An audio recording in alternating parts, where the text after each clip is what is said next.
சந்திர கிரகணம் மாசி மாதத்திலே சந்திர கிரகணம் வருது.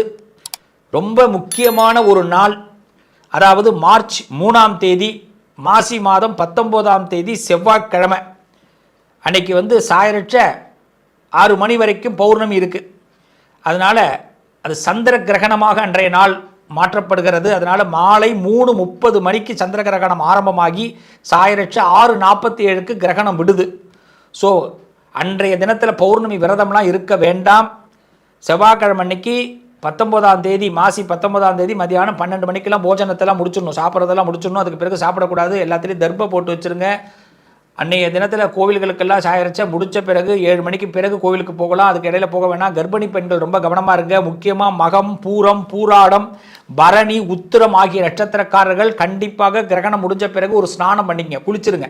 தலை குளிக்கிறது நல்லது. மகம், பூரம், உத்திரம், பரணி, பூராடம் இந்த நட்சத்திரக்காரர்கள், அதாவது மீண்டும் சொல்கிறேன், மாசி மாதம் 19ஆம் தேதி செவ்வாய்க்கிழமைக்கு மாலை மணி 3:30 முதல் 6:47 வரை சந்திர கிரகணம்.